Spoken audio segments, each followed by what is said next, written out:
Hello friends, welcome to my academy. Friend, जैसा कि आप सभी को पता है, हम लोग सीटेट पेपर 2 साइंस के लिए क्लास 6 से लेकर के 8 तक की एनसीईआरटी को कवर करें। इसमें कि क्लास 6 की एनसीईआरटी का 4 चैप्टर तक सभी चीज़ें कंप्लीट हो चुकी थी। आज की इस क्लास में हम लोग 5 चैप्टर डिस्कस करने वाले हैं। इसका नाम क्या है? पदार्थों का पृथक्करण। ठीक है।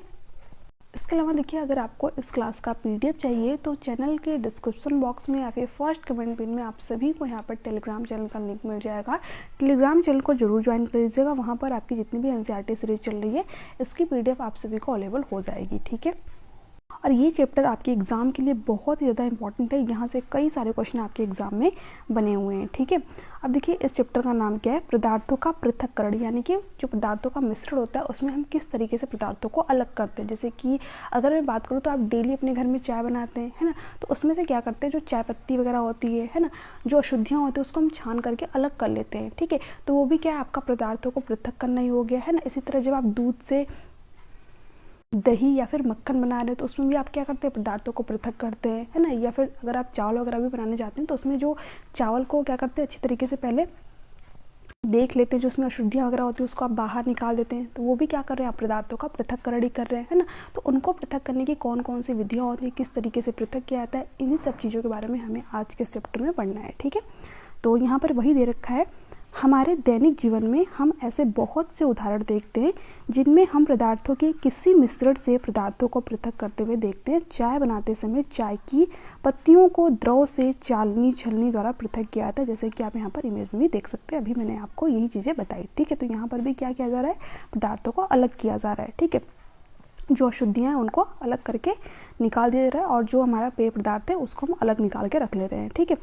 फसल कटाई के पश्चात अनाज को भूसे से पृथक करते हैं। ठीक है। मक्खन को पृथक करने के लिए दूध या दही का मंथन किया जाता है। ठीक है। आपने देखा ही होगा। ठीक है। इस तरीके से आपका यहाँ पर दूध या फिर दही का मंथन करते हैं तो यहाँ पर क्या मिलता है? हमें मक्खन जो है मिल जाता है। ठीक है।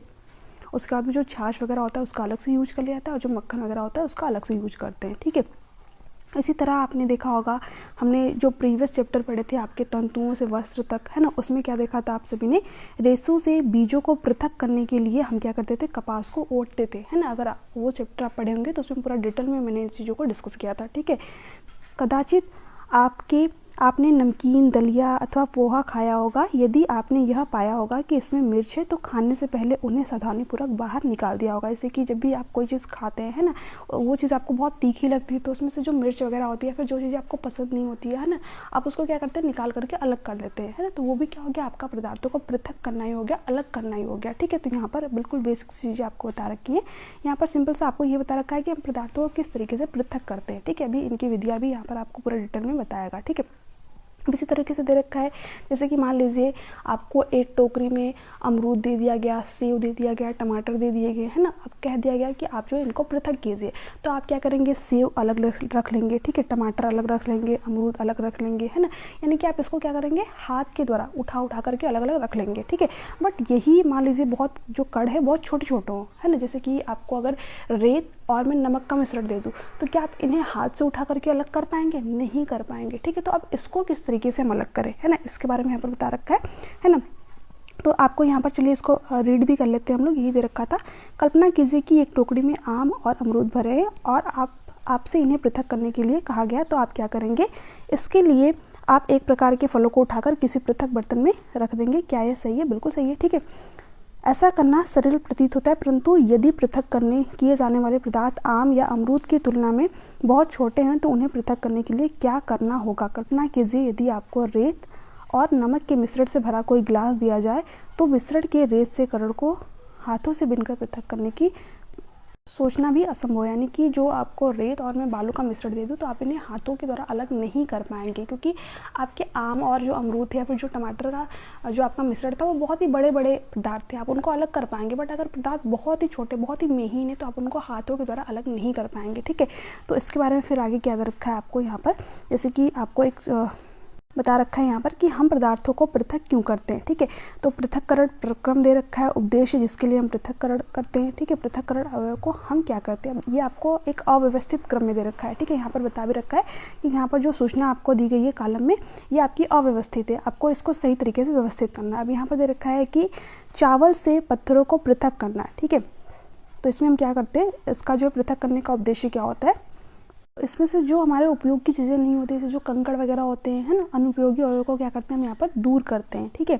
इसके अलावा जो ठोस अवयव होते हैं उन्हें हम क्या कर देते हैं, फेंक देते हैं, ठीक है। मक्खन प्राप्त करने के लिए दूध का मंथन, है ना, जब हम दूध का मंथन करते हैं तो उसमें हम क्या करते हैं, दो भिन्न परंतु उपयोगी पदार्थों का पृथक करते हैं, है ना। ये देखिए दोनों ही पदार्थ आपके क्या होते हैं, अलग अलग होते हैं। जैसे कि मक्खन आपका अलग हो गया, है ना, और जो छाछ बच गया वो आपका अलग हो गया, बट दोनों ही जो पदार्थ है वो क्या होते हैं, उपयोगी होते हैं। मक्खन का हम अलग यूज करते हैं और छाछ का हम अलग यूज करते हैं, ठीक है। तो हम क्या करते हैं, हम दोनों अवयवों का उपयोग करते हैं, ठीक है। तो इसका यहाँ पर मैच हो गया। चाय की पत्तियों को पृथक करना, तो इसमें हम क्या करते हैं, जो हानिकारक अवयव अथवा अशुद्धियाँ होती है उसको दूर करते हैं और हम अशुद्धियों को क्या करते हैं, फेंक देते हैं, ठीक है। तो यहाँ पर इस तरीके से आपको बता रखा है कि हम पृथक क्यों करते हैं और पृथक करने के बाद जो अवयव बचते हैं उनका हम क्या करते हैं, ठीक है। आगे देखते हैं हम लोग यहाँ पर, ठीक है। ये हम लोगों ने पूरा कॉलम पढ़ लिया। यहाँ पर वही दे रखा है कि प्रक्रम का उसके उद्देश्य तथा पृथककृत अवयवों के उपयोग के ढंग से मिलान कर सकते हैं। हम देखते हैं कि किसी पदार्थ का उपयोग करने से पहले हमें उसमें मिश्रित हानिकारक तथा अनुपयोगी पदार्थों को पृथक करने की आवश्यकता होती है। कभी कभी हम उपयोगी पदार्थों को भी पृथक करते हैं जिनकी हम अलग से उपयोग करने की आवश्यकता होती है। जैसे कि हम लोगों ने वही मक्खन और जो है आपका छाछ का एग्जाम्पल देखा, जिसमें कि दोनों ही आपके उपयोगी पदार्थ है ना, बट कभी कभी जो है आपके अनुपयोगी पदार्थ भी हो सकते हैं। जैसे जो चावल में कंकड़ वगैरह होते हैं ये तो आपके अनुपयोगी पदार्थ है ना। जो चाय पत्ती वगैरह आपकी होती है, जब चाय छानते हैं आप, तो वो भी आपकी क्या होगी, अनुपयोगी पदार्थ है। तो हम कुछ ऐसे पदार्थों को पृथक करते हैं जिसमें कि दोनों पदार्थ हमारे लिए उपयोगी होते हैं, और कुछ ऐसे पदार्थ भी होते हैं इसमें कि एक पदार्थ हमारे लिए उपयोगी होता है, दूसरा अनुपयोगी होता है, ठीक है। तो इसके बारे में आप लोगों ने यहाँ पर समझा, है ना।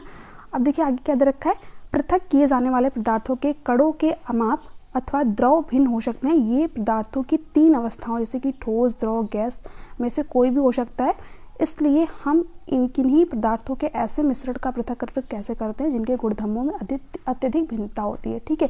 अब देखिए यहाँ से बहुत इंपॉर्टेंट है, ठीक है, यहाँ से आपके एग्जाम में डायरेक्ट क्वेश्चन बनता है, पृथक्करण की विधियाँ, ठीक है। आपको यहाँ पर अलग अलग तरीके की विधियाँ दे रखा है। जैसे कि पहली विधि क्या दे रखा है, हैंड पिकिंग मेथड है ना, हस्त चयन विधि। इसमें क्या करते हैं, जैसे कि मान लीजिए बहुत ही सिंपल सा आप इसको समझ सकते हैं। जब कभी भी आप चावल बनाते होंगे तो उससे पहले क्या करते हैं, जो चावल में अशुद्धियाँ वगैरह होती हैं, जो कंकड़ वगैरह होते हैं, है ना, उसको आप थाली में ऐसे लेकर के क्या करते हैं, निकाल देते हैं। तो वो आपके क्या हो गया, हैंड पिकिंग मेथड हो गया, यानी कि हस्त चयन विधि। हाथ के द्वारा आप क्या करते हैं, उन अशुद्धियों को अलग करके निकाल देते हैं, ठीक है। तो यहाँ पर ये दे रखा है, मैंने इसको हाईलाइट भी कर रखा है। हस्त चयन की इस विधि का उपयोग गेहूं, चावल तथा दालों से कुछ बड़े मिट्टी के कणों, पत्थरों तथा भूसे को पृथक करने में किया जाता है। तो अगर हस्त चयन आपसे पूछे इसमें क्या करते हैं, तो जो बड़े थोड़े से कण होते हैं इसको कि हम हाथ से अलग कर सकते हैं। जैसे कि जो आपके दाल में कंकड़ वगैरह होते हैं, या फिर जो आपके गेहूँ में कंकड़ वगैरह होते हैं, है ना, जो चावल में कंकड़ वगैरह होते हैं, तो इसको क्या करते हैं, आप हाथ के द्वारा अलग कर सकते हैं। तो ये आपका क्या हो गया, हस्त चयन विधि हो गया, है ना। आप यहाँ पर इमेज में भी देख सकते हैं, अनाज से पत्थर के टुकड़ों को हस्त चयन, ठीक है। इसके बाद में दे रखा है थ्रेशिंग। थ्रेशिंग क्या होता है आपका, है ना, इसके बारे में आपको पढ़ना है, ये भी आपका इंपॉर्टेंट है। आपने खेत अथवा खलिहान में गेहूं या चावल की सूखी डंडियां, सूखे पौधों के गट्ठर देखे होंगे। सूखे पौधों से अनाज को अलग करने से पहले धूप में सुखाया जाता है। प्रत्येक सूखे पौधे की डंडी पर अन्न कण लगे होते हैं। खेतों में रखे सैकड़ों गट्ठरों पर लगे अन्न कणों की संख्या की कल्पना कीजिए। किसान अन्न कणों को सूखे पौधों से इतने गट्ठरों से अनाज को कैसे पृथक करते हैं, ठीक है। अब देखिए यहाँ पर आपको बता रखा है, जो थ्रेशिंग प्रोसेस होता है ना, इसमें आपने देखा होगा जो खेत होते हैं उसमें इस तरीके से जो है काट काट के पूरा गट्ठर रखे होते हैं, है ना। जब ये सूख जाते हैं धूप में अच्छी तरीके से, तो यहाँ पर कुछ पत्थर वगैरह रख करके उस पर पीटा जाता है ना, जिससे जो अनाज के कण होते हैं वो अलग हो जाते हैं। तो इसी प्रोसेस को क्या कहते हैं, थ्रेशिंग कहते हैं, है ना। तो थ्रेशिंग अगर आपसे पूछे तो यहाँ पर जो अनाज के कण हैं, है ना, उसको किसी पत्थर पर पीट करके अलग करना डंठल से, ये आपका क्या हो गया, थ्रेशिंग हो गया। हालांकि अब तो बहुत सारे मशीन वगैरह का भी यूज़ किया जाता है। पहले के ज़माने में मतलब अभी भी आपको कुछ जगहों पे ये चीज़ें देखने को मिल जाएंगी। अगर थोड़ी मात्रा में अनाज है तो जो उसमें विधि यूज़ की जाती है वो आपकी थ्रेशिंग की ही यूज़ की जाती है, ठीक है। आपने ये चीज़ें की भी होंगी, है ना, गाँव में ये चीज़ें अक्सर देखने को मिलती हैं, ठीक है। अब देखिए यहाँ पर ये भी दे रखा है कि जैसे कि अगर आप आम या फिर अमरूद है तो उसको आप वृक्ष से तोड़ सकते हैं, है ना, क्योंकि वो बड़े जो पदार्थ है आपके। और जो अनाज के कड़े बहुत छोटे छोटे हैं तो इसको आप तोड़ नहीं सकते, हाथ से पृथक नहीं कर सकते, इसके लिए पीटना पड़ता है उनको, ठीक है। तो यहाँ पर ये दे रखा था, सूखे पौधों की डंडियों से अथवा अनाज को पृथक करने के प्रक्रम को थ्रेशिंग कहते हैं। तो ये जो मैंने इतना हाईलाइट कर रखा है ना, सिर्फ आप इनको ही नोट डाउन कर लीजिएगा अगर आप नोट में अपना नोट कर रहे हैं तो, ठीक है। हालांकि ये PDF आप सभी को मैं प्रोवाइड कर दूंगी। इस प्रक्रम में डंडियों को पीट कर अन्य कण को पृथक किया जाता है। कभी कभी थ्रेशिंग का कार्य बैलों की सहायता से किया जाता है। अत्यधिक मात्रा में अन्य करोड़ को डंडियों से पृथक करने के लिए थ्रेशिंग मशीनों का उपयोग भी किया था, जैसे कि मैंने आप लोगों को अभी यहाँ पर बताया था। ठीक है, इसके बाद में आपका निष्पावन है ना। निष्पावन में देखिए क्या होता है। ठीक है, यहाँ पर पूरा अच्छी तरीके से आपको बता रखा है, इसको अच्छी तरीके से समझिए। यहाँ पर देखिए, यहाँ पर जैसे कि मान लीजिए जो थ्रेशिंग में आपके अनाज थे ना, अब उनमें भी कुछ अशुद्धियाँ होती हैं, जो आपके ऐसे पीट करके जो अनाज को अलग किया गया था, अब उसके बाद इसमें भी कुछ अशुद्धियाँ होती है। ठीक है, तो इनको अगर आपने देखा होगा तो घर पे ला करके क्या किया जाता है, निष्पावन। निष्पावन में किसी टेबल वगैरह पे खड़ा होकर के या फिर पंखे की हेल्प से क्या करते हैं, इस तरीके से आपका जो है यहाँ पर ये सूप आप सभी को पता होगा। ठीक है, इस तरीके से होता है आपका, उसमें अनाज ले लेते हैं, तो उसको जब ऊपर से ऐसे गिराते हैं ना, तो जो हल्के कण होते हैं वो हवा यानी कि पवन, निष्पावन नाम ही है, तो पवन की वजह से दूर चले जाते हैं जो हल्के कण है ना, और जो भारी कण होते हैं वो आपके यहाँ पर तली में बैठ जाते हैं। ठीक है, सॉरी तली में बोलो। ठीक है, यहाँ पर जो भी आपने रख रखा हो वहाँ पर गिर जाते हैं, नीचे गिर जाते हैं। तो यहाँ पर दे भी रखा है, जो भूसा वगैरह जो हल्के कण है ये आपके उड़ करके अलग हो गए। ठीक है, और जो अनाज है आपका वो नीचे यहाँ पर गिर जाता है, तो इसी को क्या कहते हैं, निष्पावन कहते हैं। ठीक है, यानी कि पवन की हेल्प से आपको जो अनाज होता है उसको अलग करना, इस तरीके से आप इसको समझ सकते हैं। ठीक है, तो यहाँ पर दे रखा है, किसी मिश्रण के अवयव को इस प्रकार पृथक करने की विधि निष्पावन कहलाती है। निष्पावन का उपयोग पवन अथवा वायु के झोंकों द्वारा मिश्रण से भारी तथा हल्के अवयवों को पृथक करने में किया जाता है। साधारणतः किसान इस विधि का उपयोग हल्के भूसों को भारी अन्य करोड़ से पृथक करने के लिए करते हैं। ठीक है, यहाँ पर पंखे वगैरह का भी कोई यूज कर लेता है अगर हवा तेज़ नहीं है तो, है ना।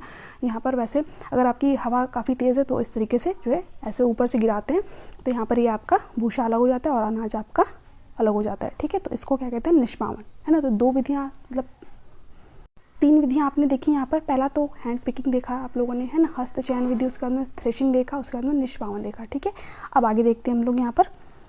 ठीक है, यहाँ पर थोड़ा सा और दे रखा है, भूसे के हल्के कण पवन के साथ उड़कर दूर एकत्र हो जाते हैं, जबकि भारी कण यानी जो अन्य के कण होते हैं पृथक होकर निष्पावन प्लेटफॉर्म के निकट एक ढेर बना लेते हैं। अलग हुए भूसों को पशुओं के चारे सहित अन्य कई प्रयोजनों में उपयोग किया जाता है। यानी जो ये भूसे वगैरह होते हैं ना, आपने देखा भी होगा, जो पशु होते हैं, है ना, जो गाय होते हैं, जो भैंस आपके होते हैं, उनको उनके जो चारे होते हैं उसमें इसका यूज कर लिया जाता है। ठीक है, तो इसमें भी देखिए 2 आपके पदार्थ हो गए, है ना, बट दोनों ही उपयोगी पदार्थ हो गए। एक का यूज जो है जो आपके गाय हो गई, भैंस हो गई, उनके भूसे के रूप में यूज किया जाता है, और दूसरा अनाज हो गया जिसको कि हम लोग यहाँ पर खाते हैं, है ना।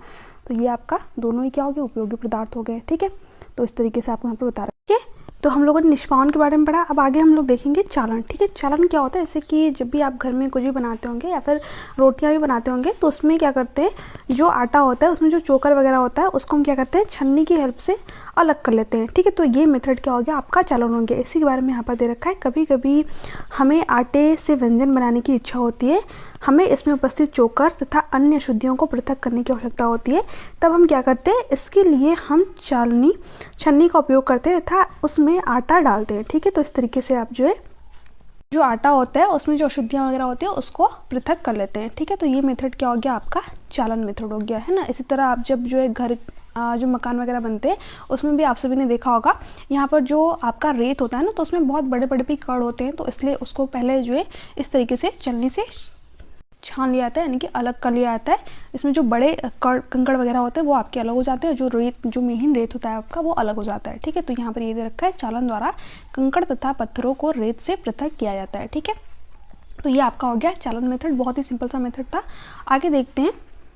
अब यहाँ पर ये वाला जो मेथड है बहुत ज़्यादा इंपॉर्टेंट है, अवसादन, निस्तारण तथा निषेधन। यहाँ से आपके एग्जाम में डायरेक्ट क्वेश्चन बनते हैं। ठीक है, अब देखिए अवसादन, निस्तारण तथा निषेधन क्या होता है। ठीक है, यानी कि सेडिमेंटेशन, डिकेंटेशन और फिल्ट्रेशन। ठीक है, कभी कभी मिश्रण के अवयवों को निष्पावन अथवा हस्तचयन द्वारा पृथक करना संभव नहीं होता है। उदाहरण के लिए चावल तथा दाल में धूल मिट्टी जैसे हल्के कण हो सकते हैं। चावल तथा दालों को पकाने से पहले हम इस प्रकार की अशुद्धियों को कैसे पृथक करते हैं, जैसे कि मैंने आप लोगों को बताया था कि जो चावल में अशुद्धियाँ वगैरह होती हैं इसको आप जो हैंड पिकिंग के द्वारा यानी कि हस्तचयन विधि के द्वारा जो कंकड़ वगैरह होते हैं उसको अलग कर लेते हैं। ठीक है, बट उसके बाद भी उसमें कुछ अशुद्धियाँ होती हैं, जैसे कि धूल के कण होते हैं, है ना, कुछ आपके मिट्टी के कण होते हैं। ठीक है, तो उसको आप जो किस तरीके से अलग करते हैं, उसमें हल्का सा पानी डालते हैं और चावल को अच्छी तरीके से धुलते हैं, है ना।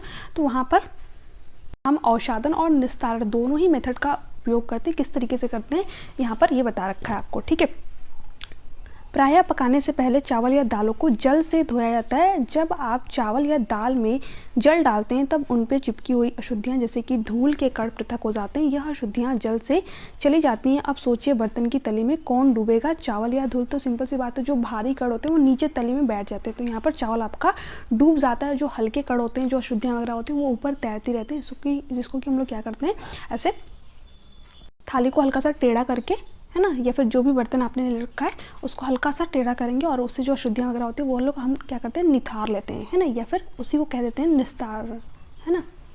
यहाँ पर बहुत ही सिंपल सा स्टेप है। जैसे कि मान लीजिए जब आप चावल को धुल रहे हैं, है ना, ये आपका थाली हो गया, ठीक है। जब आप इसमें चावल को धुल रहे हैं, ठीक है, तो इसमें जो आपका चावल नीचे बैठ जा रहा है और जो अशुद्धियाँ ऊपर आ जा रही हैं, ठीक है, तो जो चावल नीचे बैठ रहा है ये आपका क्या हो गया, सेडिमेंटेशन यानी कि अवसादन हो गया, ठीक है। और जो आप जो है शुद्धियाँ बाहर यानी कि निथारण, या फिर आप इसको कह सकते हैं कि जो आप निथार रहे हैं या फिर निस्तारण कर रहे हैं, है ना, अलग कर रहे हैं जो शुद्धियाँ हैं, वो आपके क्या हो गया, निस्तारण मेथड हो गया, ठीक है। अब इसको और एक अच्छे एग्जांपल से हम लोग यहाँ पर समझेंगे, ठीक है। जैसे कि आपको यहाँ पर इमेज में आप देख सकते हैं, ठीक है। जैसे कि मान लीजिए कोई ग्लास ले लीजिए, उसमें हल्का सा जल ले लीजिए, ठीक है, उसमें कोई मिट्टी वगैरह घोल लीजिए, ठीक है। तो जब आप मिट्टी घोलेंगे तो कुछ टाइम के बाद जब आप उसको ऐसे रख देंगे तो मिट्टी क्या होता है, आपका नीचे तली में बैठ जाती है, ठीक है। तो ये प्रक्रिया क्या हो गई, आपका अवसादन, यानी जो अशुद्धियाँ है उसका नीचे तली में बैठना, ये क्या हो गया, आपका अवसादन यानी कि सेडिमेंटेशन, ठीक है। बट जब आप इसको निथार रहे हैं, है ना, यानी कि जैसे कि मान लीजिए दूसरी गिलास को ले लीजिए, अब इसमें जो आपकी अशुद्धियाँ नीचे तली में बैठी थी और जो ऊपर आपका मतलब प्योर वाटर था, इसको जब आप अलग कर रहे हैं, ठीक है, यानी कि निथार रहे हैं या फिर निस्तारण इसका कर रहे हैं, तो यही प्रक्रिया क्या हो गया, आपका डिकेंटेशन यानी कि निस्तारण हो गया, ठीक है। और ये आपकी अशुद्धियाँ बच गई और ये आपका जो है प्योर वाटर अलग हो गया। तो ये प्रक्रिया क्या है, निस्तारण। तो आप समझ गए अवसादन क्या होता है और निस्तारण क्या होता है, ठीक है। चलिए इसको यहाँ पर थोड़ा सा डेफिनेशन के थ्रू भी देख लेते हैं। मिश्रण में जल मिलाने पर भारी अवयवों के नीचे तली में बैठ जाने के प्रक्रम को क्या कहते हैं, सेडिमेंटेशन यानी कि अवसादन। अवसादित मिश्रण को बिना हिलाए, है ना, जल को मिट्टी सहित उड़ेलने की क्रिया को क्या कहते हैं, निस्तारण। क्योंकि जब आप हिलाएंगे या फिर मिक्स करेंगे तो ये पूरा मिल जाएगा, तो फिर अवसादित थोड़ी हो पाएगा, ठीक है। तो यहाँ पर बिना हिलाए हम किसको क्या करेंगे, निथार लेंगे या फिर निस्तारण कर लेंगे। ये प्रक्रिया क्या हो जाएगी, आपकी डिकेंटेशन की प्रक्रिया होगी, ठीक है। तो यहाँ पर दे भी रखा है मिट्टी एवं जल का मिश्रण, अघुलित पदार्थ, मिट्टी ये आपकी नीचे बच गई और ये जल आपका अलग हो गया, ठीक है। तो आपने इसको समझा। अब आगे देखते हैं हम लोग। यही सिद्धांत ऐसे द्रव के मिश्रण को पृथक करने में भी उपयोग में लाया जाता है जो आपस में मिश्रित नहीं होते। उदाहरण के लिए तेल तथा जल को उनके मिश्रण से इसी विधि द्वारा पृथक किया जाता है। यदि द्रव के ऐसे मिश्रण को कुछ समय के लिए रखा रहने दिया जाए तो वे दो पृथक पृथक परतों में बढ़ जाते हैं। इसके बाद जो अवयव ऊपर परत बनाता है उसे निस्तारण द्वारा पृथक कर सकते हैं। देखिए बहुत ही इंपॉर्टेंट पॉइंट है, यहाँ से आपके एग्जाम में डायरेक्ट क्वेश्चन बनता है कि जो तेल और पानी का मिश्रण है हम इसको किस प्रक्रिया के द्वारा अलग कर सकते हैं, तो निस्तारण की प्रक्रिया के द्वारा, डिकेंटेशन के द्वारा, ठीक है। क्योंकि इसमें जो तेल होता है आपका, अभी हम लोगों ने प्रीवियस चैप्टर में पढ़ा था कि जो तेल होता है और जो आपका पानी होता है ना, जैसे जल में आप कोई भी ऑयल डाल दीजिए तो उसकी एक अलग लेयर बन जाती है ऊपर, ठीक है, और ये पानी आपका नीचे रह जाता है। तो इसको क्या कर सकते हैं, आप निस्तारण की प्रक्रिया द्वारा अलग कर सकते हैं, पृथक कर सकते हैं, निथार सकते हैं, ठीक है। तो यहाँ पर क्वेश्चन बनता है कि तेल और जल के मिश्रण को किस प्रक्रिया के द्वारा अलग कर सकते हैं, तो निस्तारण की प्रक्रिया के द्वारा, ठीक है, डिकेंटेशन के द्वारा। बहुत इंपॉर्टेंट पॉइंट है, ध्यान में रखिएगा, ठीक है। आगे देखते हैं। आइए फिर से ठोस तथा द्रव के किसी मिश्रण पर विचार करें। चाय तैयार करने के बाद आप चाय की पत्तियां पृथक करने के लिए क्या करते हैं, अक्सर आप जो है छलनी का उपयोग करते हैं। आइए निस्तारण विधि का उपयोग करके देखिए। अब देखिए यहाँ पर आपको पढ़ना है निस्यंदन के बारे में, फिल्ट्रेशन मेथड के बारे में। जैसे कि मान लीजिए जब आप चाय वगैरह बनाते हैं, है ना, तो उसमें जो चाय की पत्ती वगैरह है ना, तो इसको आप निस्तारण विधि के द्वारा अलग नहीं कर सकते, क्योंकि आपका ये पूरा तली में जो बैठेगा, फिर भी अगर आप उसको निथारेंगे, है ना, तो उसमें कुछ ना कुछ आपके जो चाय की पत्ती के जो कण होते हैं वो आ ही जाएंगे, ठीक है। तो इसको जो है पूरा प्योर अच्छी तरीके से जो है अलग हम निस्तारण विधि के द्वारा नहीं कर सकते। इसके लिए हम कौन सी विधि का यूज करते हैं, फिल्ट्रेशन यानी कि निस्यंदन विधि का यूज करते हैं, है ना। अब यहाँ पर ये दे रखा है, क्या चाय की सारी पत्तियाँ छन्नी में रह जाती है, इस प्रक्रम को निस्यंदन यानी कि फिल्टर करना कहते हैं। यहाँ पर देखिए, अब चाय को छन्नी में डाल दीजिए, क्या चाय की सारी पत्तियां छन्नी में रह जाती है। जैसे कि जब आप छन्नी से चाय को छानते हैं तो वो प्रक्रिया क्या होगी, आपकी निस्यंदन यानी कि फिल्ट्रेशन। आप क्या कर रहे हैं, वहाँ पर फिल्ट्रेशन की प्रक्रिया तो यूज कर रहे हैं, फिल्टर कर रहे हैं, छान लेना, ठीक है। तो जब पूरे के पूरे जो चाय पत्ती के कण है वो आपकी छन्नी में रह जा रहे हैं और पूरी की पूरी जो चाय है आपको मिल जा रही है, जबकि निस्तारण में ऐसा नहीं हो पा रहा था, ठीक है। निस्यंदन में आपका जो है चाय की जो पत्ती पूरी तरीके से अलग हो जाएगी और जो आपका चाय वो अलग पूरा तरीके से अलग हो जाएगा। ठीक है, तो ये प्रक्रिया क्या हो जाएगी, आपकी निस्यंदन की प्रक्रिया हो जाएगी। इसके और भी आपको यहाँ पर एग्जाम्पल दे रखा है, जैसे कि आप जो है तालाब या फिर कोई भी गंदा पानी ले सकते हैं। ठीक है, आप इसको क्या कीजिए, हल्का सा तली में बैठने दीजिए, यानी कि सेडिमेंटेशन की प्रक्रिया होने दीजिए। ये आपका तली में बैठ गया तो ये आपका सेडिमेंटेशन हो गया, यानी कि अवसादन हो गया। उसके बाद में आपने जब पानी को निथार लिया किसी अलग गिलास में तो ये आपका निस्तारण हो गया। ठीक है, अब निस्तारण के बाद भी इसमें कुछ ना कुछ अशुद्धियाँ आपकी रह जाती हैं, तो इसको आप और प्योर कैसे कर सकते हैं, फिल्ट्रेशन के द्वारा, यानी जो फिल्टर पेपर होते हैं उनका यूज कर सकते हैं, या फिर जो है आप यहाँ पर कोई कपड़ा वगैरह 2 से 3 लेयर की लगा सकते हैं, उसमें से पानी को छान सकते हैं। तो यहाँ पर जो आपके थोड़े बहुत और भी अशुद्धियाँ होंगी वो आपके कपड़े के ऊपर ही रह जाती हैं, और जो आपका प्योर पानी होता है वो आपका छन करके आ जाता है। ठीक है, तो इस तरीके से आपको तीनों प्रोसेस यहाँ पर बताए गए हैं। यहाँ पर और भी दे रखा है, यदि जल अब भी गंदला है, यहाँ पर थोड़ा सा इसको पढ़ लेते हैं, ऊपर दे रखा होगा। ठीक है, यहाँ पर दे रखा होगा, 1 मिनट। ठीक है, मैंने आप लोगों को ये सारी चीज़ें बता दी है, बट एक बार रीड कर लेते हैं। तालाब या नदी का पंकिल जल लीजिए, यदि यह न मिल सके तो एक गिलास में थोड़ी सी मिट्टी मिला लीजिए। मतलब तालाब या फिर जो नदी होता है इसका हल्का सा मतलब जो गंदा पानी होता है वो लीजिए, या फिर अगर आपको मिल नहीं रहा तो इसमें जो आपका साफ पानी उसी में हल्का सा मिट्टी मिला लीजिए। ठीक है, इसे आधे घंटे के लिए छोड़ दें। जल का सावधानीपूर्वक परीक्षण कीजिए तथा अपने परीक्षणों को लिखिए। क्या गिलास की तली में कुछ मिट्टी बैठ गई है, ऐसा क्यों हुआ, इस प्रक्रम को आप क्या कहेंगे। तो मैंने बताया था जब आपकी तली में मिट्टी या फिर जो अशुद्धियाँ बैठ रही हैं तो इसको हम क्या कहते हैं, सेडिमेंटेशन, यानी कि अवसादन की प्रक्रिया कहते हैं। अब जल को बिना हिलाए गिलास को थोड़ा सा तिरछा कीजिए। इस गिलास के ऊपर से जल को दूसरे गिलास में उड़ेलिए। आप इस प्रक्रम को क्या कहेंगे, तो इसको हम लोग क्या कहेंगे, निस्तारण। ठीक है, निथारना एक तरीके से, है ना। क्या दूसरे गिलास का जल अब भी पंकिल यानी कि थोड़ा सा गंदा है अथवा भूरे रंग का है, अब इसका निस्यंदन कीजिए, है ना, फिल्ट्रेशन कीजिए। क्या चाय वाली छन्नी से यह कार्य किया सकता है, नहीं, क्योंकि इसमें देखिए जो धूल के कण बहुत ही महीन होते हैं, है ना, तो चाय वाली छन्नी से तो पूरे के पूरे निकल जाएंगे आपके, तो इसके लिए आप कपड़ा वगैरह या फिर फिल्टर पेपर का यूज कर सकते हैं। ठीक है, आइए कपड़े की सहायता से जल का निस्यंदन करने का प्रयास करते हैं। कपड़े के टुकड़े में बुने हुए तागों के बीच में छोटे छोटे छिद्र अथवा रंध्र होते हैं। कपड़े के इन्हीं छिद्रों का उपयोग निस्यंदन के रूप में किया जा सकता है। ठीक है, तो इस तरीके से आपको यहाँ पर बताया गया निस्यंदन का प्रोसेस। यदि जब जल अब भी गंदला है तो अशुद्धियों को फिल्टर द्वारा निस्यंदित कर सकते हैं, यानी कि कपड़े की अगर हेल्प से भी आप जो जल को छान रहे हैं वो सही तरीके से जो है फिल्टर नहीं हो पा रहा है, तो आप जो है फिल्टर पेपर का भी यूज कर सकते हैं। इसके बारे में यहाँ पर बता रखा है, जिससे और भी छोटे रंध्र हो सकते हैं। मतलब जो आपका फिल्टर पेपर होता है उसमें बहुत ही छोटे छोटे छिद्र होते हैं, इसमें जो आपकी अशुद्धियाँ होती हैं वो आपकी निकल जाती हैं। ठीक है, फिल्टर पत्र एक ऐसा निस्यंदक होता है जिसमें अत्यंत सूक्ष्म छिद्र होते हैं। आपने देखा भी होगा फिल्टर पेपर बहुत सी जगहों पर यूज किया जाता है। ठीक है, फिल्टर पत्र के उपयोग से संबंधित विभिन्न चरण दर्शाए गए। फिल्टर पत्र को शंकु के रूप में मोड़कर किप में लगा दिया जाता है। इसके पश्चात मिश्रण को फिल्टर पत्र के ऊपर उड़ेलते हैं। मिश्रण के ठोस कण इसके छिद्रों से गुजर नहीं पाते तथा फिल्टर पेपर पर ही रह जाते हैं। इस तरीके से आपको यहाँ पर बताया गया है, या तो इसका जो है एक कोन से दे दिया जाता है, या फिर इसी तरीके से इसको जो है आपका यहाँ पर लगा दिया जाता है और इसमें जो है आपका वाटर को प्योर कर लिया जाता है। ठीक है, आगे देखते हैं।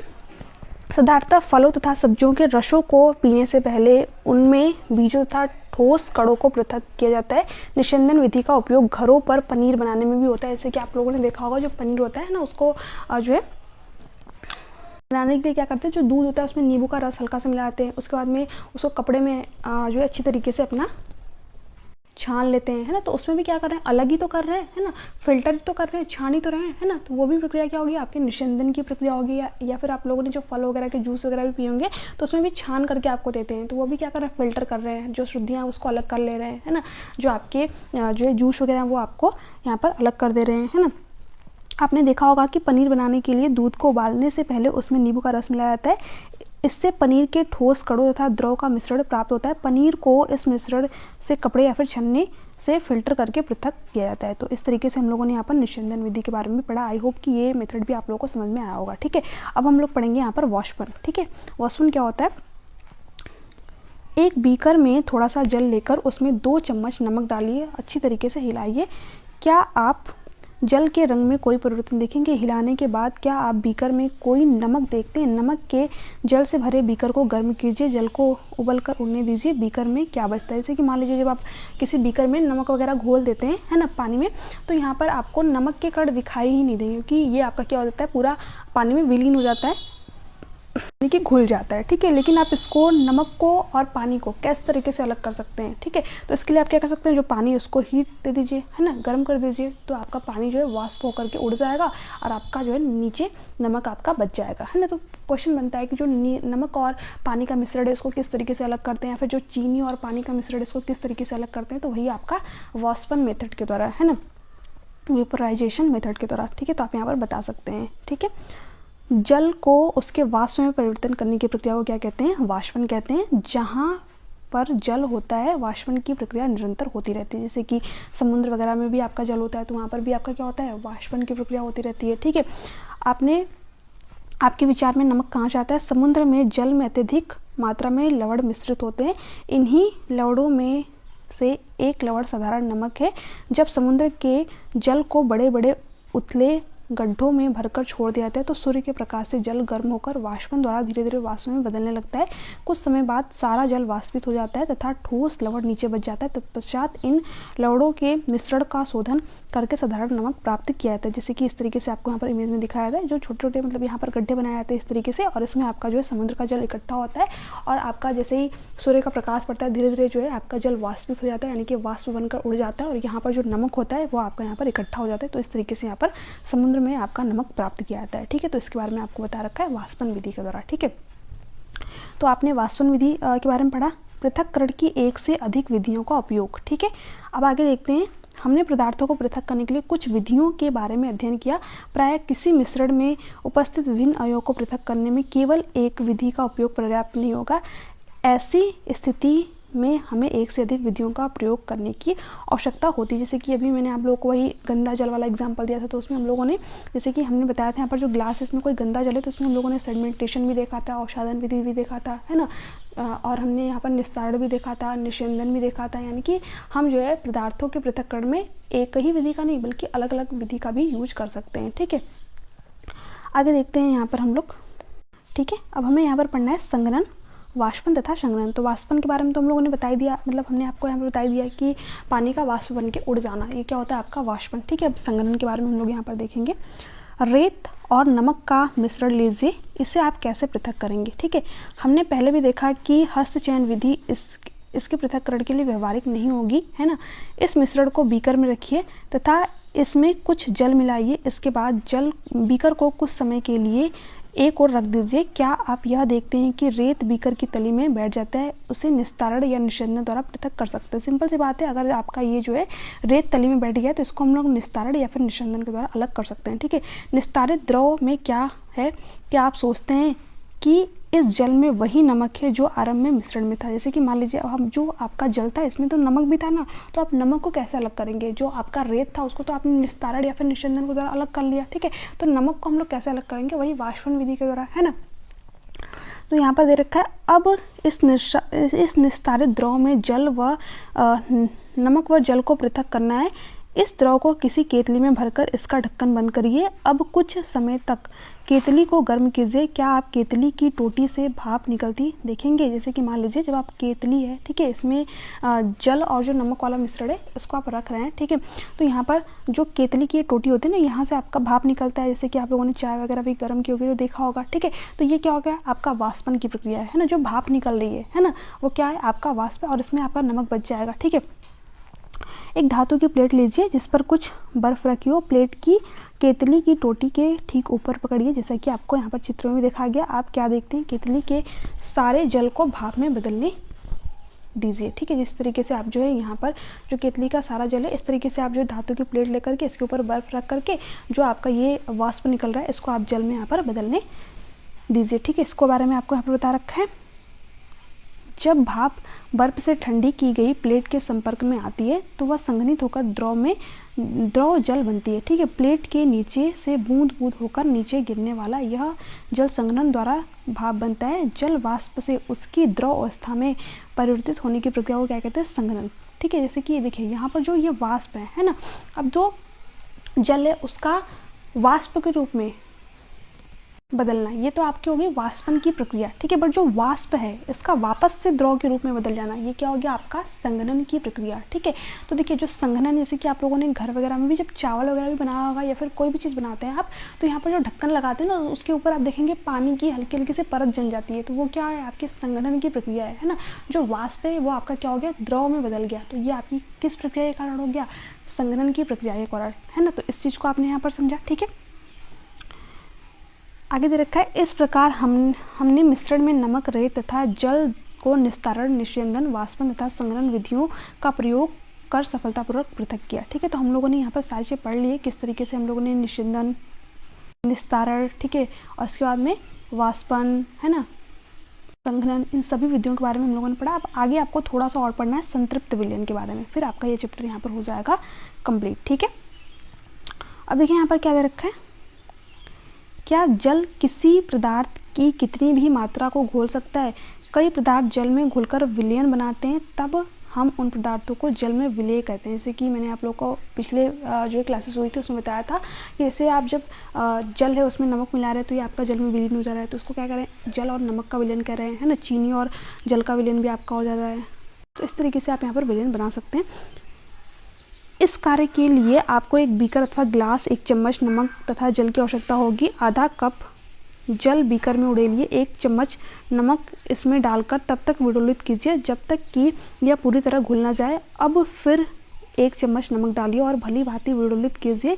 इसी प्रकार एक एक करके नमक मिलाते तथा विडोलित करते जाइए। कुछ चम्मच भर नमक मिलाने के बाद क्या आप यह पाते हैं कि कुछ अविलेय नमक बच जाता है और बीकर की तली में बैठ जाता है? यदि हाँ, तो इसका अर्थ हुआ कि अब इस जल में अधिक नमक नहीं घुल सकता। यह विलयन संतृप्त विलयन कहलाता है। जैसे कि मान लीजिए, ठीक है, जब आप कोई बीकर है ना, इसमें आप जो है जल है इसमें, तो 3-4 चम्मच नमक घोलेंगे तो ये घुल जाएगा, है ना। लेकिन आप 20 चम्मच या फिर 50 चम्मच नमक घोलते चले जाएंगे तो एक टाइम ऐसा आ जाएगा जबकि ये पानी में नमक घुल ही नहीं पाएगा, ठीक है, क्योंकि आपने इतना ज़्यादा जो है उसमें नमक मिला दिया। तो ये आपका जब है जो स्थिति जहाँ पर नमक जो है घुलना बंद हो जाए, है ना, तो वो आपका विलयन क्या हो गया, संतृप्त विलयन हो गया, ठीक है।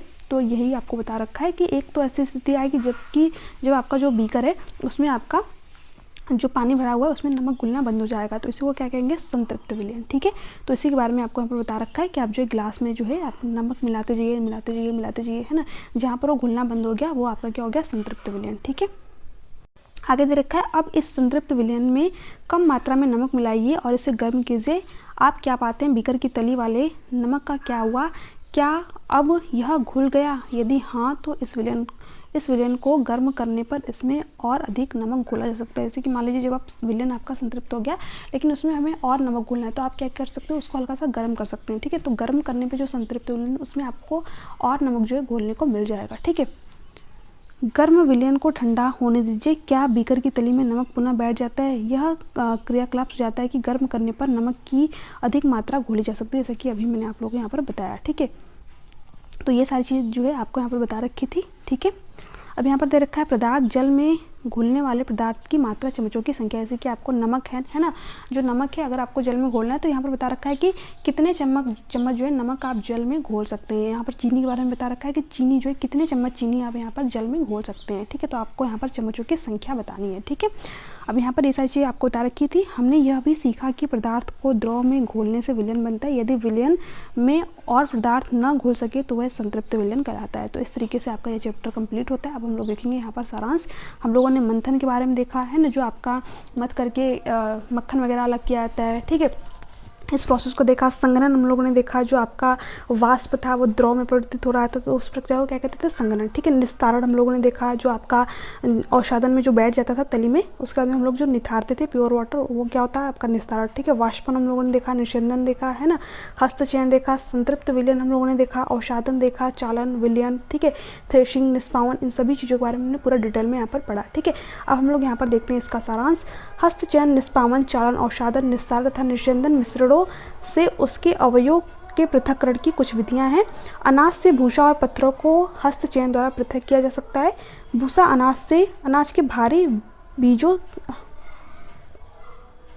बीजों से निष्पादन द्वारा पृथक किया जा सकता है। ठीक है, तो यहाँ पर ये चीज़ें आप लोगों ने पढ़ी थी, जो ऐसे मतलब जो पवन की हेल्प से आपका यहाँ पर जो है भूसा अलग किया जाता था और अनाज जो है आपका अलग किया जाता था। ठीक है, किसी मिश्रण के कणों की आमाप में अंतर का उपयोग चालन तथा निषेधन प्रक्रियाओं द्वारा पृथक्करण में किया जाता है।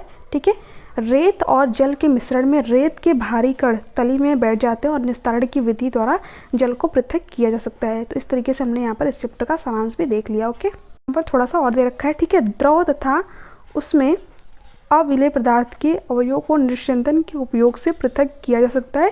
किसी द्रव को उसी वाष्प में परिवर्तित करने की प्रक्रिया को वाष्पन कहते हैं। वाष्पन की विधि का उपयोग द्रव में घुले ठोस को पृथक करने में किया जा सकता है। ठीक है, तो ये भी आपका इंपॉर्टेंट है। किसी विलयन में कोई पदार्थ और अधिक न घुल सके तो वह पदार्थ क्या कहलाता है, आपका संतृप्त विलयन होता है।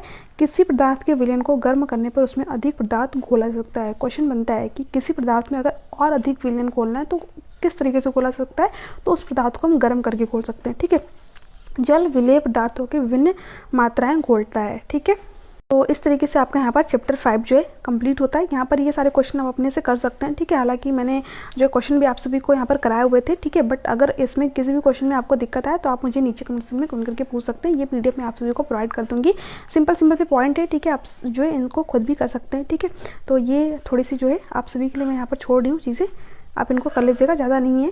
किसी भी क्वेश्चन में कोई भी पॉइंट मतलब डाउट हो या फिर समझ में नहीं आए तो आप मुझे स्क्रीनशॉट टेक करके व्हाट्सएप नंबर पर भेज सकते हैं 7706974820। ठीक है, या फिर आप मुझे टेलीग्राम पे भी मैसेज कर सकते हैं, उसको मैं अलग से आपकी जो है क्लासेस में डिस्कस कर दूंगी। तो इस तरीके से आपका यहाँ पर चैप्टर 5 कंप्लीट होता है। वीडियो काफ़ी ज़्यादा लंबी हो गई है। ठीक है, चैप्टर थोड़ा सा बड़ा था क्योंकि यहाँ से आपके एग्जाम में क्वेश्चन भी आते, तो इस तरीके से पूरा डिटेल में इसको समझना भी था। तो आपका चैप्टर 5 कंप्लीट होता है। कल की क्लास में हम लोग चैप्टर 6 को डिस्कस करेंगे। ठीक है, इस तरीके से आपका जो है मार्च या फिर अप्रैल तक पूरी की पूरी NCERT सीरीज कंप्लीट हो जाएगी।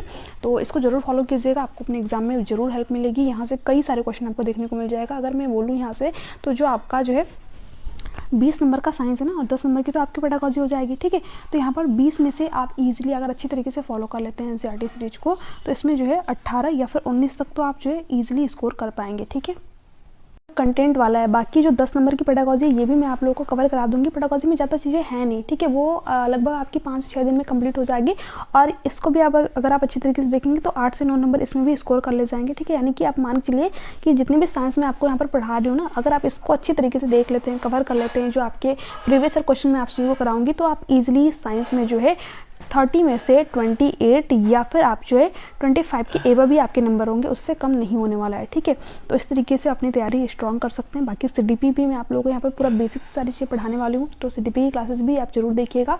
उसमें भी आप जो है अच्छे खासे स्कोर कर ले जाएंगे। 28, 29 तक भी स्टूडेंट ने स्कोर किया हुआ है। ठीक है, तो यहाँ पर जो है CDP की जो सीरीज आ रही है उसको जरूर फॉलो कीजिएगा। बाकी प्रीवियस ईयर क्वेश्चन की तो मैंने ऑलरेडी आपके 70 सीरीज करा रखी है। ठीक है, तो उस सीरीज को भी आप फॉलो कर सकते हैं, जो आपकी पहले की क्लासेज है। अदरवाइज जो आपकी नई सीरीज है उसको भी आप यहाँ पर फॉलो कर सकते हैं। तो चलिए मिलते हैं नेक्स्ट क्लास में, तब तक के लिए bye bye, take care, thanks for watching, thank you so much.